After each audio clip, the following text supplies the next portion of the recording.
नमस्कार साथियों, SIP academy channel पे आप सभी का हार्दिक स्वागत है। आज हम पढ़ेंगे भारत का संवैधानिक विकास कि संविधान का विकास किस प्रकार हुआ और भारत में संवैधानिक विकास का निर्माण क्रमिक विकास का एक परिणाम है जो ब्रिटिश शासन के दौरान हुआ था।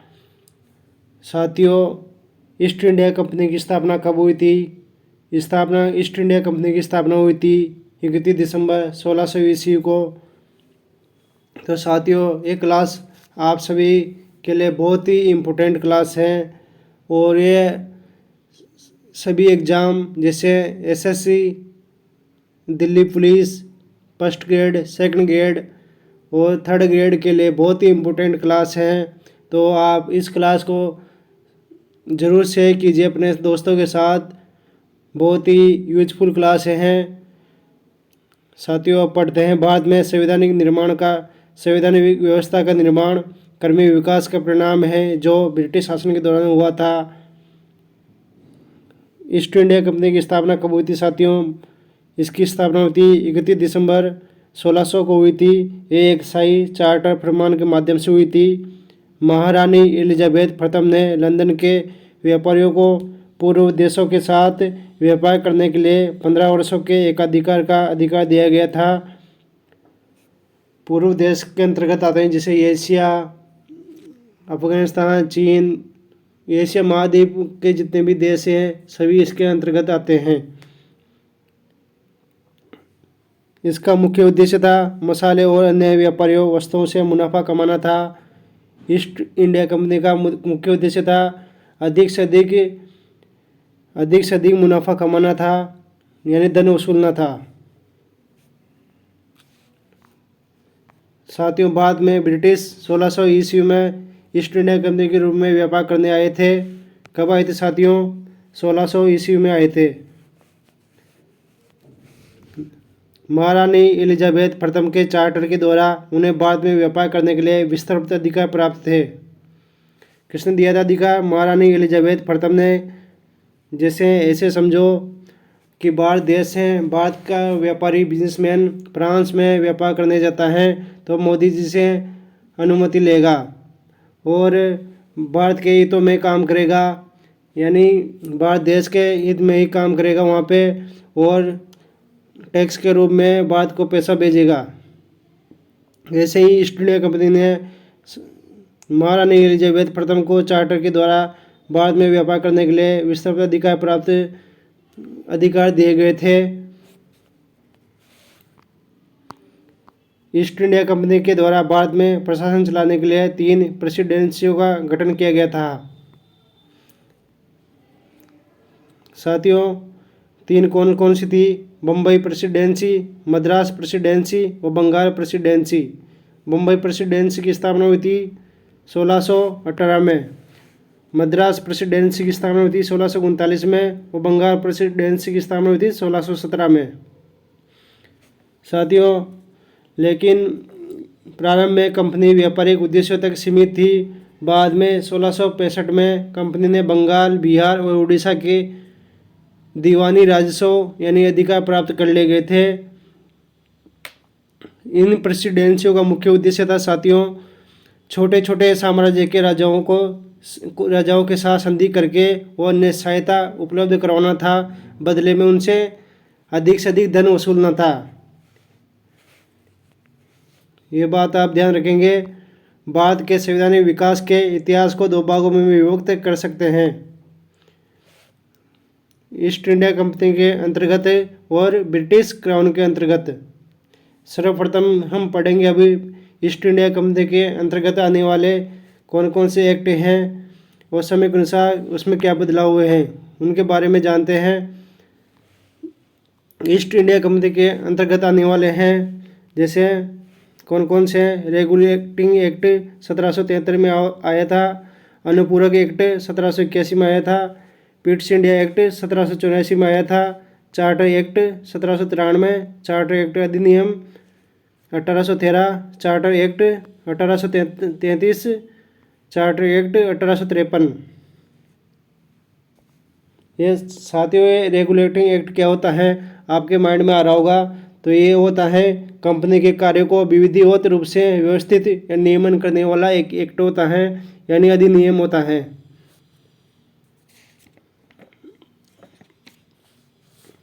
नेक्स्ट आगे बढ़ते हैं ब्रिटिश क्राउन के अंतर्गत। इसके अंतर्गत कौन कौन से आते हैं आपको यहाँ पे स्लाइड में दिख रहा होगा। बाद परिषद अधिनियम 1858, इसकी हम चर्चा करेंगे। पहले इनके नाम जान लेते हैं, आपको याद हो जाएगा। बाद परिषद अधिनियम 1861, बाद परिषद अधिनियम 1892, बाद परिषद अधिनियम 1909, बाद शासन अधिनियम 1919, बाद शासन अधिनियम 1935। साथियों क्लास मुख्य रूप से सेकंड ग्रेड शिक्षक भर्ती के लिए है। आप सभी नोट कर ले। रेगुलेटिंग एक्ट क्या होता है? कंपनी के कार्यों को विधिवत रूप से व्यवस्थित नियमन करने वाला एक्ट होता है।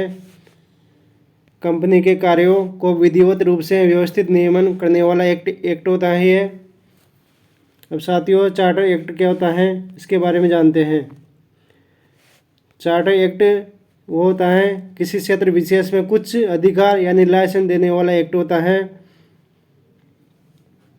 जिसे किसी भी क्षेत्र में कुछ विशेष अधिकार या लाइसेंस देने वाला एक एक्ट होता है। इसमें व्यापार में अधिकाधिक लाभ के उद्देश्य से ईस्ट इंडिया कंपनी का गठन एक एकाधिकारवादी कंपनी के रूप में किया गया था। चार्टर के द्वारा 1600 ईस्वी में ब्रिटिश रानी ने इस अधिनियम को बाद से व्यापार करने का एकाधिकार दिया गया था। प्रत्येक 20 वर्ष में इन चार्टर्स का नवीनीकरण होता रहा है, ये आप ध्यान रखेंगे। नेक्स्ट आगे चलते हैं।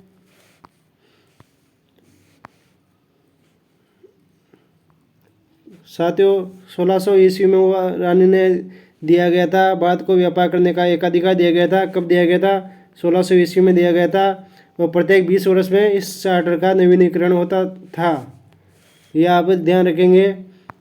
अब पढ़ते हैं रेगुलेटिंग एक्ट 1773। ये क्या होता है इसके बारे में जानते हैं। ईस्ट इंडिया कंपनी के कर्मचारियों में व्याप्त भ्रष्टाचार पर नियंत्रण स्थापित करना था, इसी के लिए एक्ट लाया गया था। इसी के लिए ये एक्ट लाया गया था 1773 का रेगुलेटिंग एक्ट।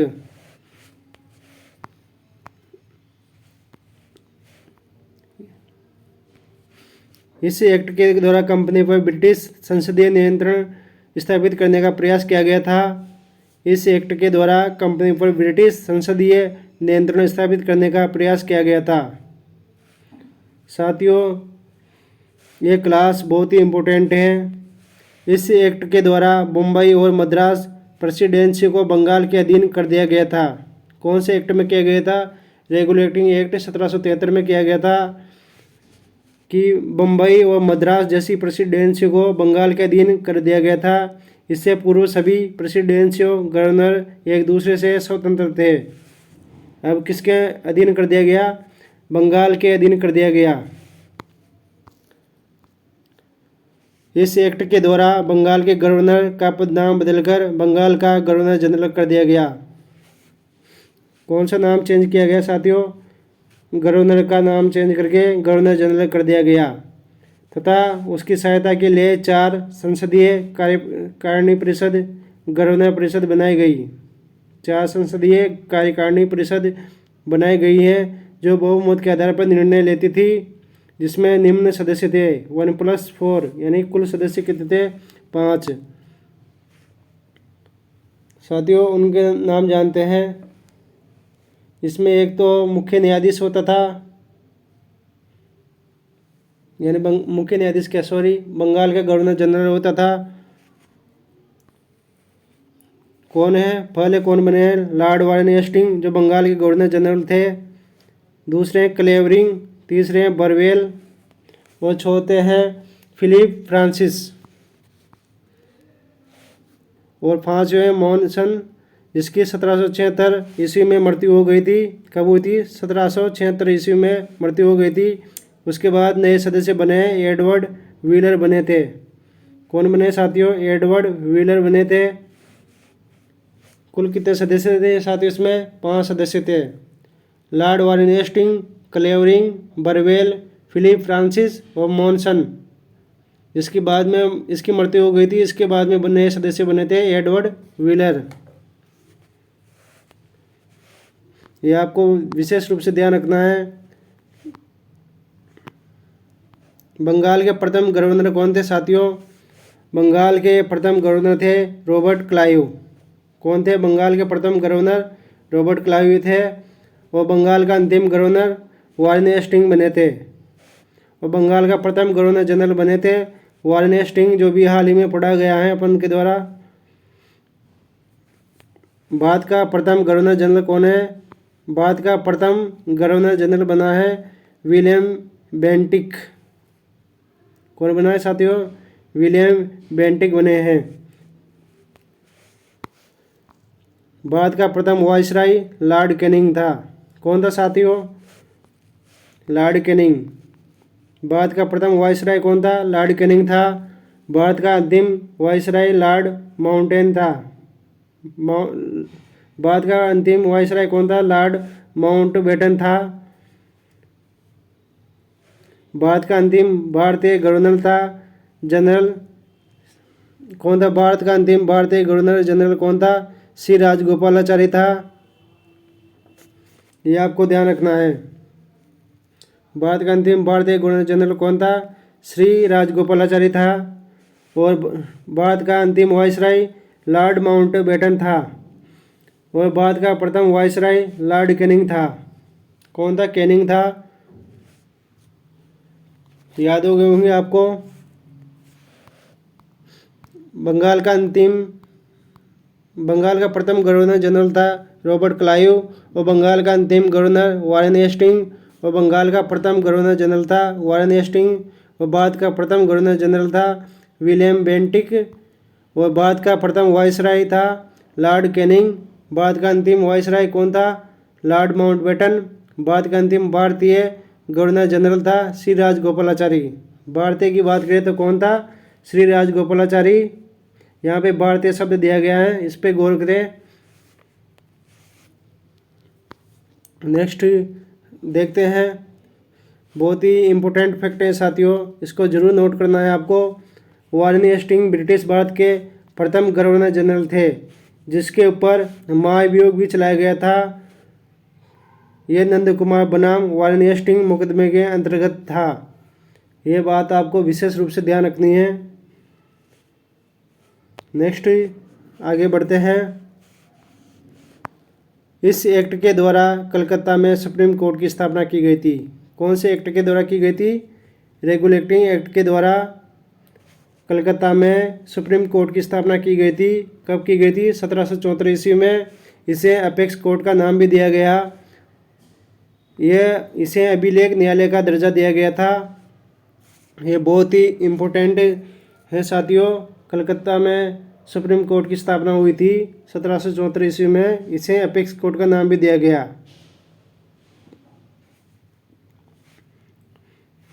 साथियों, क्लास अच्छी लगे तो लाइक करना, शेयर करना और अपने साथियों के संग जरूर शेयर करना है क्लास को। बहुत ही इम्पोर्टेंट क्लास है। इस सुप्रीम कोर्ट के निर्णय के विरुद्ध अपील ब्रिटेन की प्रीवी काउंसिल में की जा सकती थी। कहाँ पे की जा सकती थी साथियों? ब्रिटेन की प्रीवी काउंसिल में इसकी अपील की जा सकती थी। इस सुप्रीम कोर्ट में एक मुख्य न्यायाधीश व 3 अन्य मुख्य न्यायाधीश थे।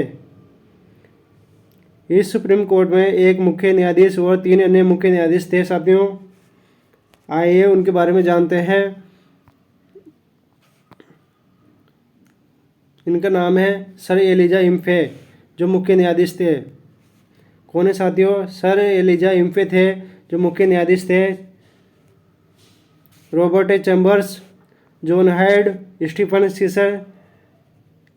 सीसर लिमेसत्र थे, जो इस सुप्रीम कोर्ट के प्राधिकार के क्षेत्र में बंगाल, बिहार और उड़ीसा प्रांत आते थे। साथियों, आपको ये नाम याद रखना है। मुख्य न्यायाधीश कौन था सुप्रीम कोर्ट का? मुख्य न्यायाधीश सर एलिजा इम्फे। कौन है साथियों? सर एलिजा इम्फे थे। और दूसरे थे रॉबर्ट चैम्बर्स न्यायाधीश, थर्ड है जॉन हाइड और फोर्थ है स्टीफन सीसर लिमेसत्र। साथियों इसमें ये बहुत ही इम्पोर्टेंट फैक्ट है यहाँ से। इस सुप्रीम कोर्ट के प्राधिकार क्षेत्र में बंगाल, बिहार व उड़ीसा प्रांत आते थे। बंगाल, बिहार व उड़ीसा प्रांत आते थे। ये बहुत ही इम्पोर्टेंट क्लास है साथियों। द्वितीय श्रेणी अध्यापक के लिए बहुत ही इम्पोर्टेंट है। यहाँ से क्वेश्चन भी आया हुआ है, आप प्रीवियस ईयर में देख सकते हो। इस एक्ट के द्वारा निर्देशक कोर्ट ऑफ डायरेक्टर्स का गठन किया गया। कौन से एक्ट के तहत किया गया है साथियों? 1773 का रेगुलेटिंग एक्ट के द्वारा निर्देशक कोर्ट यानी कोर्ट ऑफ डायरेक्टर्स का गठन किया गया था, जो कंपनी के प्रशासन के नियंत्रण का कार्य करता था। जैसे राजस्व, नागरिक और सैन्य मामलों की जानकारी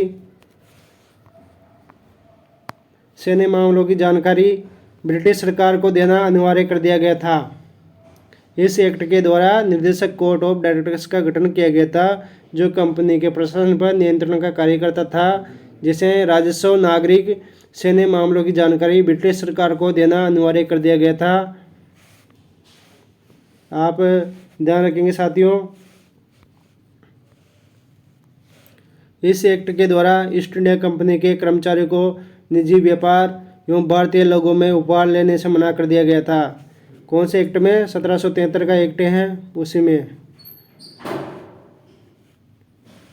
इस एक्ट में कानूनों को समावेश था। इसी कारण इसे भारत में आने वाला प्रथम संविधान की संज्ञा दी गई थी। इस एक्ट में कानूनों का समावेश था, इसी कारण इसे भारत में आने वाला प्रथम संविधान की संज्ञा दी गई थी। बहुत ही इम्पोर्टेंट जानकारी है साथियों। क्लास बोरिंग हो सकती हैं, लेकिन आपको समझना पड़ेगा। एग्जाम पास करना है तो समझना पड़ेगा। इस एक्ट के तहत कंपनी को 20 वर्ष का चार्टर दिया गया था, अर्थात कंपनी को 20 वर्षों के लिए व्यापारिक अधिकार प्रदान किए गए थे। इस एक्ट के तहत कंपनी को 20 वर्ष का चार्टर दिया गया था, अर्थात कंपनी को 20 वर्ष के लिए व्यापारिक अधिकार प्रदान किए गए थे। ये बात आपको नोट करनी है। रेगुलेटिंग एक्ट ब्रिटिश प्रधानमंत्री कौन थे? लॉर्ड नॉर्थ के समय पारित किया गया था।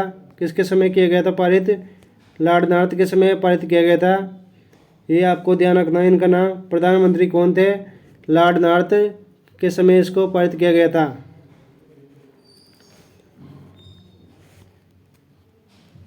वारेन हेस्टिंग के द्वारा 1772 ईस्वी में जिला कलेक्टर का पद सृजित किया गया था। किसका पद सृजित किया गया था साथियों? जिला कलेक्टर का। किसके द्वारा? वारेन हेस्टिंग के द्वारा 1772 ईस्वी में किया गया था। ये बात आपको विशेष रूप से ध्यान रखनी है। जिसका मुख्य कार्य क्या होता है? राजस्व वसूल करना है। कलेक्टर का मुख्य कार्य क्या है साथियों? राजस्व वसूल करना है। ये आपको ध्यान रखना है। जिला कलेक्टर को मजिस्ट्रेट की शक्तियाँ किसके समय मिली थी? लॉर्ड कॉर्नवालिस के समय प्रदान की गई थी जिला कलेक्टर को मजिस्ट्रेट की शक्तियाँ। बहुत ही इम्पोर्टेंट जानकारी है साथियों। इतनी शॉर्ट जानकारी दे रहा हूँ आपको, तो आपको क्लास अच्छी लगे तो लाइक करना है।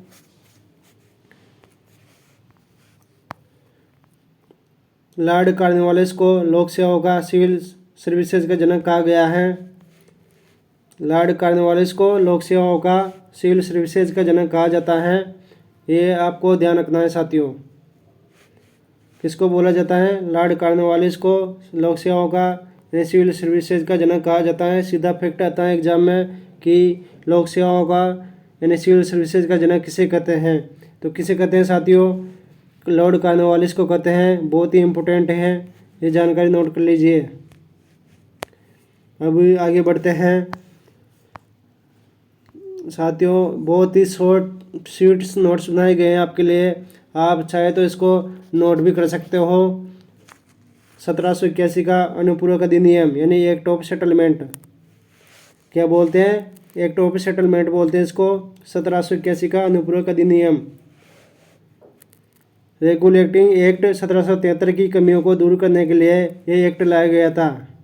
इस कारण इसे सेटलमेंट एक्ट भी कहा जाता है। क्या क्या कहते हैं साथियों, इसे बोलते हैं सेटलमेंट एक्ट बोलते हैं। 1781 का अनुपूरक अधिनियम याद होगी, किसकी कमियां दूर करने के लिए लाया गया था? रेगुलेटिंग एक्ट की कमियों को दूर करने के लिए लाया गया था। आप इस एक्ट के द्वारा गवर्नर जनरल की परिषद व सुप्रीम कोर्ट के कार्यक्षेत्र को परिभाषित किया गया था, यानी अच्छे से उनके बारे में बताया गया था। सुप्रीम कोर्ट और गवर्नर जनरल की परिषद की कार्यक्षेत्र के बारे में सुपरिभाषित किया गया था। इसी के में किया गया था, कौन से में? 1781 का अनुपूरक अधिनियम एक्ट में। एक्ट ऑफ सेटलमेंट भी बोलते हैं इसको। इसका मुख्य कार्य क्या था? सुप्रीम कोर्ट से राजस्व वसूल करने का अधिकार छीन लिया गया था। ये आपको बहुत ही इम्पोर्टेंट जानकारी है। ऐसे कथन निष्कर्ष में पूछा जा सकता है आपसे, इसलिए इन कथनों का जरूर विशेष रूप से ध्यान रखना है। स्पेशली सेकंड ग्रेड में ऐसे प्रश्न आते हैं कथनों वाले, तो वहाँ पे आपको ये बात ध्यान रखनी है। सुप्रीम कोर्ट से राजस्व वसूलने का अधिकार छीन लिया गया था। बंगाल के गवर्नर जनरल को बंगाल, बिहार, उड़ीसा पर विधि बनाने का अधिकार दे दिया गया था। बंगाल के गवर्नर जनरल को बंगाल, बिहार, उड़ीसा पर विधि बनाने का अधिकार दे दिया गया था। चलते हैं आगे। 1784 का पिट्स इंडिया एक्ट कब का है साथियों? 1784 का पिट्स इंडिया एक्ट है।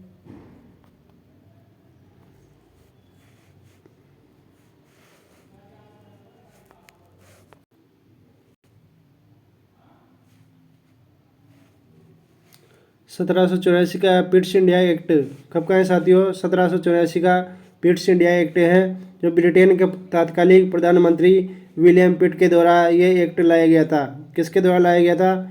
विलियम पिट के द्वारा लाया गया था। इस कारण इसे पिट्स इंडिया एक्ट भी कहा गया है। क्या नाम दिया गया है साथियों? पिट्स इंडिया एक्ट कहा गया है इसको। मित्रों, बहुत ही अच्छी जानकारी है। इस एक्ट के द्वारा पहली बार कंपनी के अधीन क्षेत्र को ब्रिटिश क्राउन का आधिपत्य क्षेत्र कहा गया है, यानी अर्थात कंपनी पर क्राउन का प्रभुत्व स्थापित किया गया। कौन से एक्ट में? 1784 का पिट्स इंडिया एक्ट। ब्रिटेन के तत्कालीन प्रधानमंत्री कौन थे? विलियम पिट था, उनके द्वारा ये एक्ट लाया गया था। इसे पिट्स इंडिया एक्ट भी कहा गया है। इस एक्ट के द्वारा पहली बार कंपनी के अधीन क्षेत्र को ब्रिटिश क्राउन का आधिपत्य क्षेत्र कहा गया है, अर्थात कंपनी पर क्राउन का प्रभुत्व स्थापित किया गया। नेक्स्ट आगे बढ़ते हैं। गवर्नर जनरल की शक्तियों में वृद्धि करने के लिए गवर्नर परिषद की सदस्य संख्या 4 से घटाकर 3 कर दी गई। साथियों, ये स्टेटमेंट आपको ध्यान रखना है। 4 से घटाकर 3 कर दी गई है गवर्नर परिषद की सदस्य संख्या। बहुत ही इम्पोर्टेंट जानकारी है, इसे जरूर नोट करें।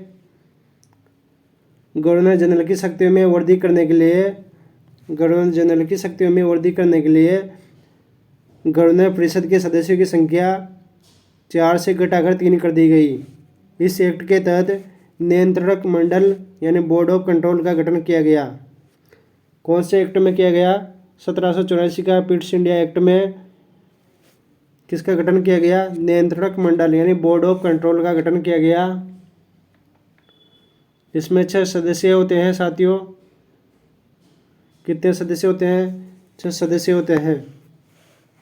6 सदस्य नियंत्रण मंडल BOC में अध्यक्ष को राज्य सचिव व सदस्यों का कमिश्नर कहा जाता था। 6 सदस्यीय नियंत्रण मंडल BOC में अध्यक्ष को राज्य सचिव व सदस्यों का कमिश्नर कहा जाता था। कितने सदस्य हैं साथियों? 6 सदस्य।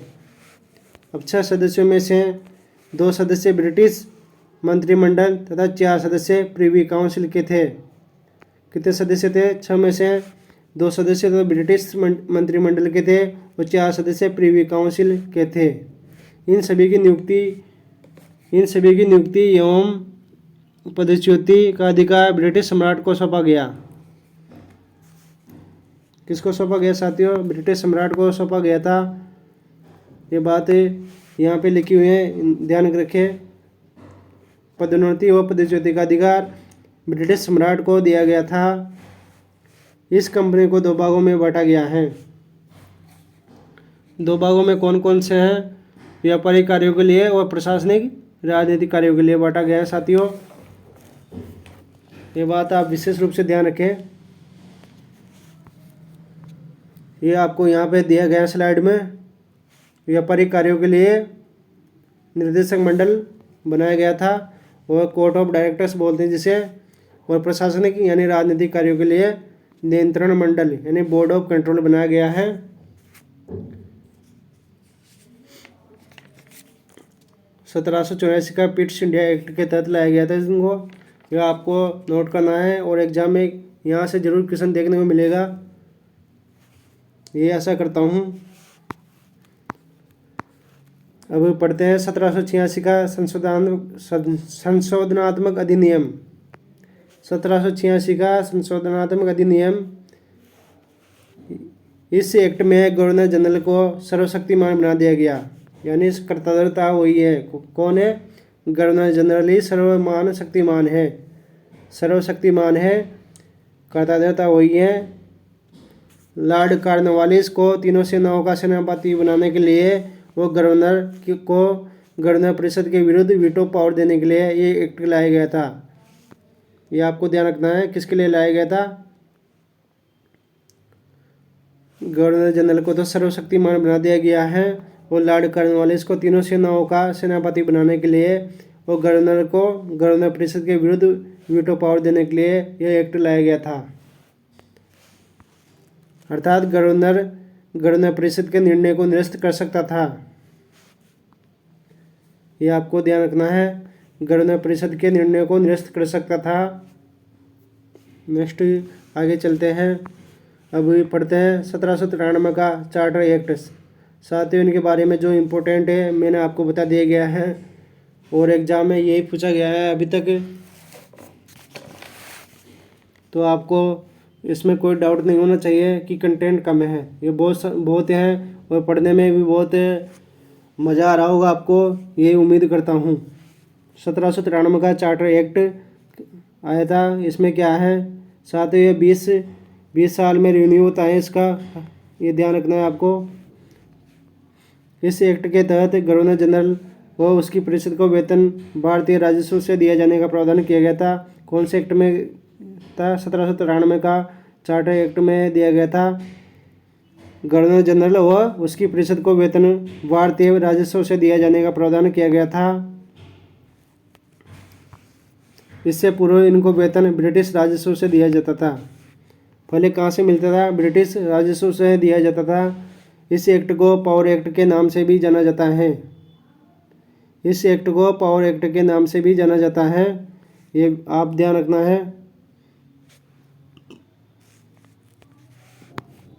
नेक्स्ट आगे चलते हैं। इस एक्ट के तहत कंपनी को व्यापारिक अधिकारों को 20 वर्षों के लिए बढ़ा दिया गया है। ये मैंने आपको बता दिया है कि इस एक्ट के तहत कंपनी के व्यापारिक अधिकारों को 20 वर्षों के लिए बढ़ा दिया गया। साथियों चार्टर एक्ट यही है, इसमें 20 वर्ष तक बढ़ा सकते हैं इसको। 1813 का चार्टर एक्ट आया था। इस एक्ट के तहत कंपनी को भारत का में व्यापारिक एकाधिकार समाप्त कर दिया गया। सिर्फ 2 एकाधिकार बनाए रखे। वो 2 कौन कौन से हैं उनके बारे में जानेंगे। कौन सा एक्ट था? 1813 का चार्टर एक्ट। इस एक्ट के तहत कंपनी का भारत में व्यापारिक एकाधिकार समाप्त कर दिया गया। सिर्फ 2 एकाधिकार बनाए रखे। आपके माइंड में आ रहा होगा कि एकाधिकार क्या होता है। शायद बहुत सारे तो यहाँ पे जानते भी होंगे कि मोनोपोली बोलते हैं इंग्लिश में। क्या बोलते हैं? मोनोपोली बोलते हैं। किसी बाजार या उत्पाद या सेवा में एक ही व्यक्ति के या कंपनी का पूर्ण नियंत्रण होना, जहाँ अन्य प्रतिस्पर्धियों के लिए कोई भी जगह नहीं होती, उसे एकाधिकार बोलते हैं। जैसे चीन के साथ व्यापार, चाय का व्यापार, यानी ये 2 एकाधिकार थे। इसमें इस कंपनी का अधिकार था कौन कौन से? चीन के साथ व्यापार और चाय का व्यापार। आपको ये बात नोट करनी है। नेक्स्ट आगे बढ़ते हैं। इस एक्ट को खुले द्वार की नीति की शुरुआत की गई। इस एक्ट के द्वारा खुले द्वार की नीति का शुरुआत की गई है। अब ब्रिटेन के अन्य व्यापारी भी पूर्व के देशों में व्यापार कर सकते थे।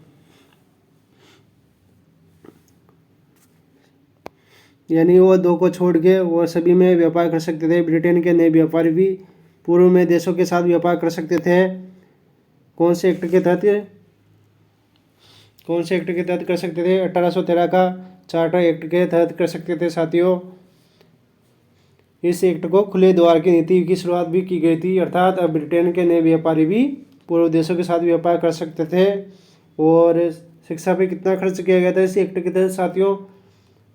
बताना साथियों। 1 लाख रुपए खर्च किया गया था। यह बात आपको ध्यान रखनी है। इस एक्ट के बारे में और भी जानते हैं।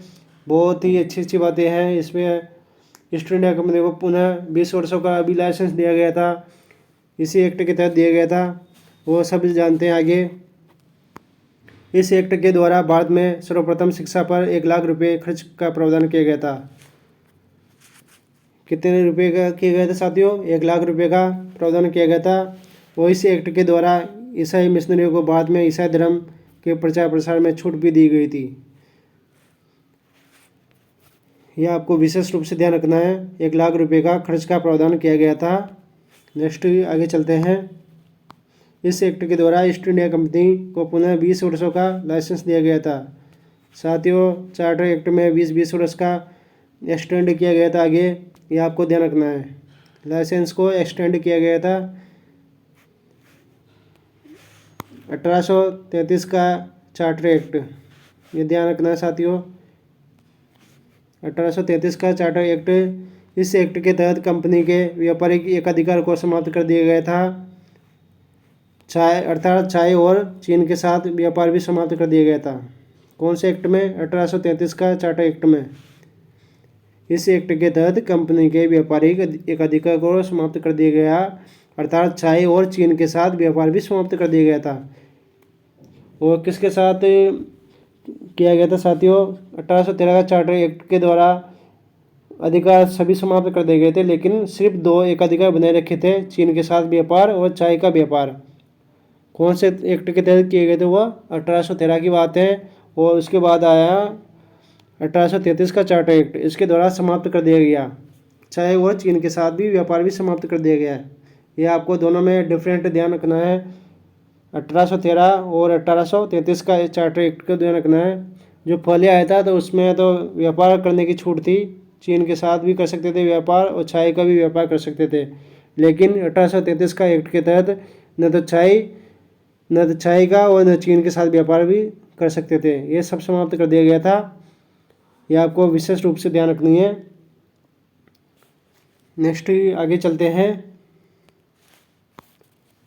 इस एक्ट के द्वारा बंगाल के गवर्नर जनरल को पदनाम बदलकर भारत का गवर्नर जनरल कर दिया गया, अर्थात इस एक्ट के तहत प्रशासन का केंद्रीकरण हुआ।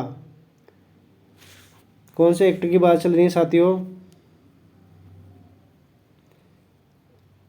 बताओ साथियों। 1833 का एक्ट के तहत किया गया था। ये 1833 का एक्ट के तहत ध्यान रखना है आपको। क्या नाम चेंज कर दिया गया इसका? गवर्नर जनरल का नाम बदल के भारत का गवर्नर जनरल कर दिया गया था, अर्थात इस एक्ट के तहत प्रशासन का केंद्रीकरण हुआ है।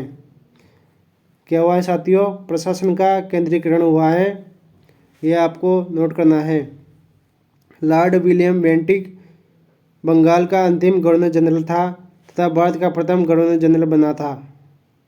कौन बना है गवर्नर जनरल? कौन बना है साथियों? प्रथम गवर्नर जनरल बना था, भारत का प्रथम गवर्नर जनरल कौन बना था? लॉर्ड विलियम बेंटिक बना था। और बंगाल का अंतिम गवर्नर जनरल भी ये था। नेक्स्ट आगे बढ़ते हैं। इस एक्ट के द्वारा गवर्नर जनरल परिषद में चौथे अस्थायी यानी विधि सदस्य के रूप में लॉर्ड मैकाले की नियुक्ति की गई। 1833 के एक्ट के तहत ही किया गया था साथियों।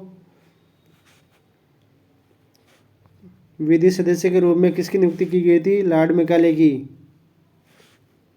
इस एक्ट के द्वारा गवर्नर जनरल परिषद में चौथे अस्थायी विधि सदस्य के रूप में लॉर्ड मैकाले की नियुक्ति की गई थी। यानी अपॉइंटमेंट दिया गया था इनको। नेक्स्ट आगे बढ़ते हैं। इस एक्ट के तहत 1834 ईस्वी में लॉर्ड मैकाले की अध्यक्षता में प्रथम विधि आयोग का गठन किया गया।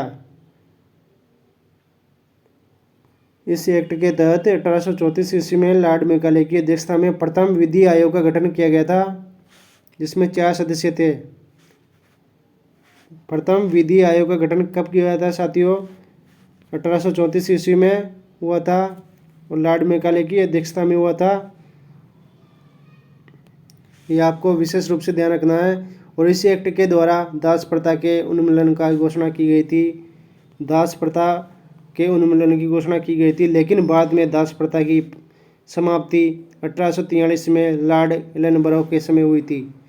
बहुत ही इम्पोर्टेंट जानकारी है साथियों, इसको याद रखना है कि कौन से एक्ट की बात चल रही है। 1833 के एक्ट के तहत दास प्रथा का उन्मूलन की घोषणा तो हुई थी, लेकिन बाद में दास प्रथा की समाप्ति 1843 ईस्वी में लॉर्ड एलनबरो के समय हुई थी। ये आपको विशेष रूप से ध्यान रखनी है। क्लास कैसी लग रही है साथियों, इसके बारे में बताना। और नेक्स्ट आगे चलते हैं।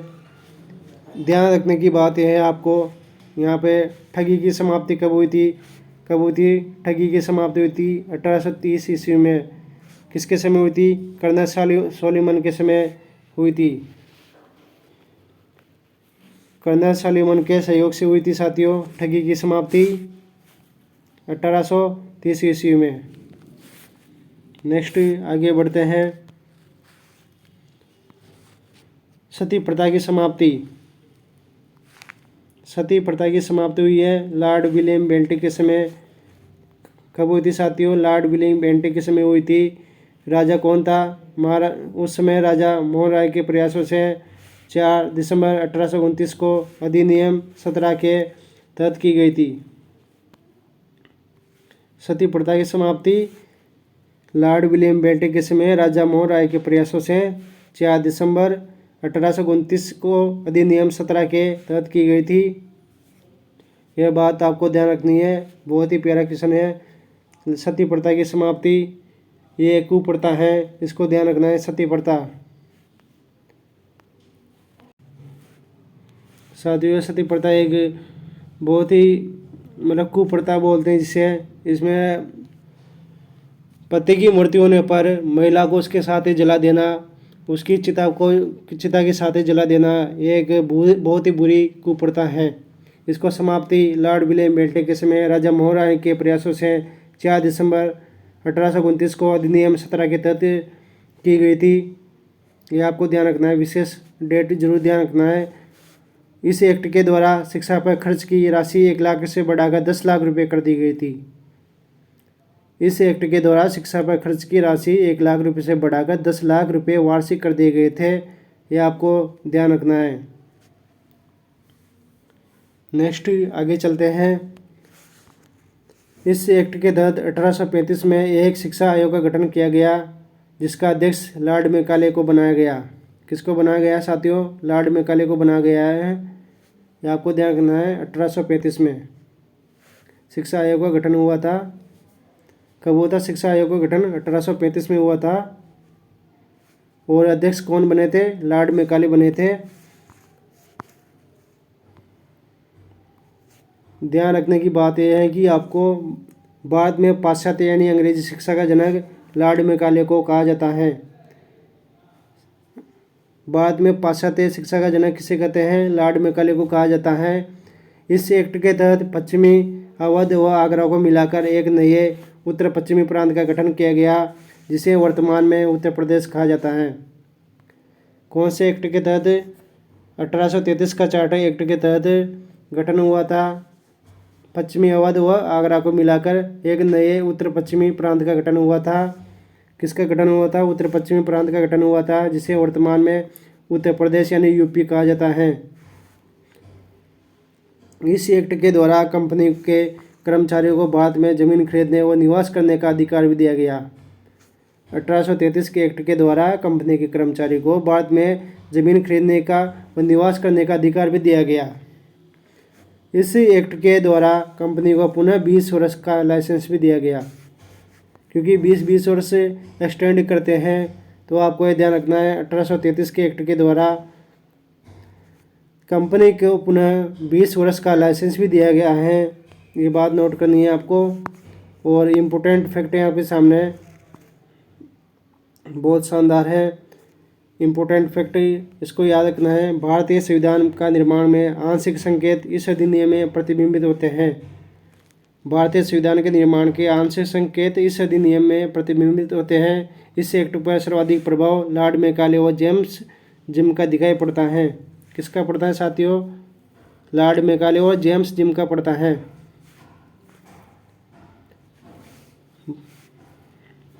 ये आपको ध्यान रखना है। और क्लास कैसी लग रही है इसके बारे में बताना। और अपन इसी सीरीज़ को आगे बढ़ाते हैं। अब पार्ट 2 आज के लिए इतना ही है। और नेक्स्ट क्लास में आपको इसके बारे में आगे 1853 का चार्टर एक्ट के अधिनियम पर चर्चा करेंगे। और उसके बाद 1858 का बाल शासन अधिनियम और 1861 का बाद परिषद अधिनियम और नेक्स्ट 1909 का 1873 का अधिनियम है। 1892 का बाल परिषद अधिनियम है। 1909 का बाद परिषद अधिनियम है। ऐसे सभी की चर्चा करेंगे नेक्स्ट क्लास में। आज के लिए इतना ही। Thank you. जय हिंद, जय भारत। क्लास अच्छी लगे तो लाइक करना और आपको नेक्स्ट क्लास का नोटिफिकेशन मिले तुरंत रूप से तो उसके लिए चैनल को सब्सक्राइब कर ले। Thank you. जय हिंद।